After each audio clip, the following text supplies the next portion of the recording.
कुल मिलाकर इस अभियान में अभी तक टोटल 13 डेड बॉडी माओवादियों को रिकवर की गई। छत्तीसगढ़ पुलिस को बस्तर में अब तक की सबसे बड़ी कामयाबी माओवादियों के खिलाफ मिली है।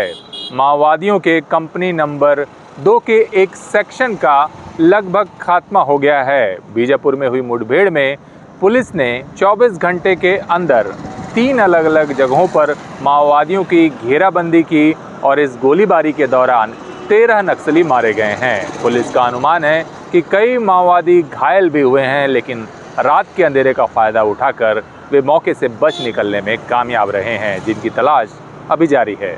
छत्तीसगढ़ पुलिस को बीजापुर में पुलिस नक्सली मुठभेड़ में बड़ी कामयाबी हासिल हुई है।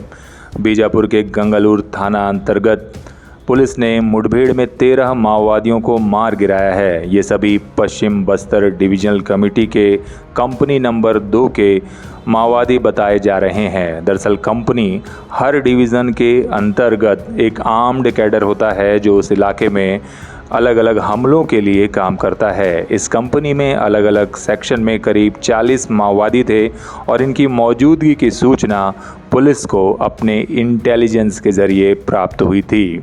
इसके बाद मौके पर 3 अलग अलग कैंपों से पुलिस पार्टी रवाना की गई। माओवादियों को लेंड्रा, सावनार और कोरचोली के जंगलों के बीच घेरा गया। इसके बाद सुबह पहली मुठभेड़ डीआरजी के जवानों के साथ हुई, जिसमें 10 माओवादी मारे गए।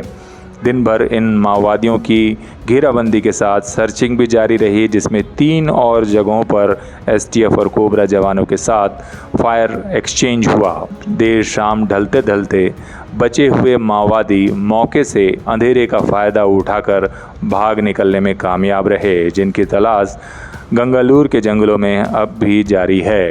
पुलिस ने बाद में सर्चिंग के दौरान 3 और शव बरामद किए हैं। मारे गए माओवादियों की पहचान होना बाकी है, लेकिन पुलिस को इस बात का अंदाज़ा है कि इसमें कई बड़े माओवादी और इनामी कैडर शामिल हो सकते हैं। इस मुठभेड़ से पुलिस को सबसे बड़ी जो कामयाबी हासिल हुई है वो मिरतुर, गंगालूर, आवापल्ली इस क्षेत्र में लगातार माओवादियों की गतिविधियों पर अंकुश इस मुठभेड़ के बाद लग सकेगा, क्योंकि ये जितने भी माओवादी मारे गए हैं ये सभी इस इलाके में लंबे समय से मौजूद थे और सभी आपराधिक गतिविधियों में कहीं ना कहीं इन्हीं का हाथ पाया जाता रहा है।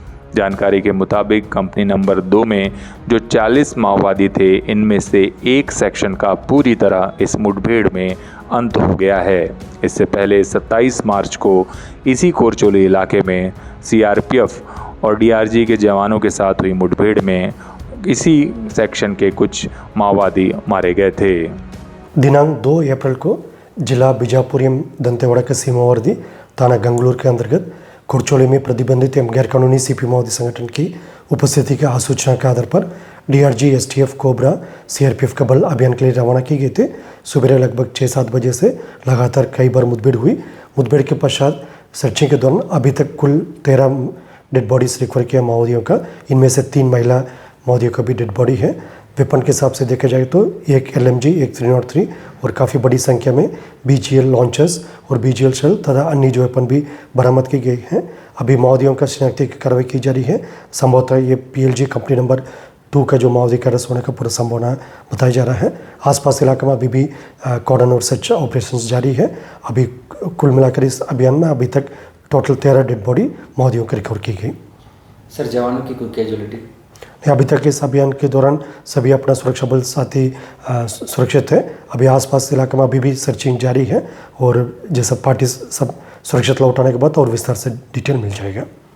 सर, आपको कहा जाता है तो सर इसमें पापाराव की बॉडी भी नहीं, जैसा भी पश्चिम बस्तर इलाके में आमतौर पर जो वेस्ट बस्तर डिवीजन के जो सीनियर कैडर्स पापाराव, लेंगू या PLG कंपनी नंबर 2 का लोकेशंस प्राप्त होते उसी आधार पर अभियान भी संचालित की जा रही है लगातार।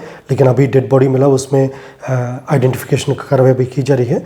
इसमें आइडेंटिफिकेशन कंप्लीट होने के पश्चात ही कौन कौन कैडर इसके शिनाख्त होना संभव हो पाएगा। लेकिन प्राथमिक जानकारी अनुसार अधिकतम इसमें PLG कंपनी नंबर 2 का कैडर होने का पूरा संभावना बताई जा रहा है। लंबे समय बाद पुलिस को इतनी बड़ी कामयाबी मिलने की जो सबसे बड़ी वजह माने जा रही है वो ये कि माओवादियों के कोर इलाके में पुलिस के नए फॉरवर्ड कैंप स्थापित किए गए हैं, फॉरवर्ड बेस स्थापित किए गए हैं, जिसकी वजह से जो टारगेट एरिया है यानी कि जिस जगह पर माओवादी सुरक्षित तरीके से मौजूद रहते हैं, वहाँ तक पुलिस के पहुँचने का समय कम हुआ है और ज़्यादातर जो इंटेलिजेंस है, जो ग्रामीणों के ज़रिए पुलिस के मूवमेंट का माओवादियों तक पहुँचता था, उस पर भी रोक लगी है।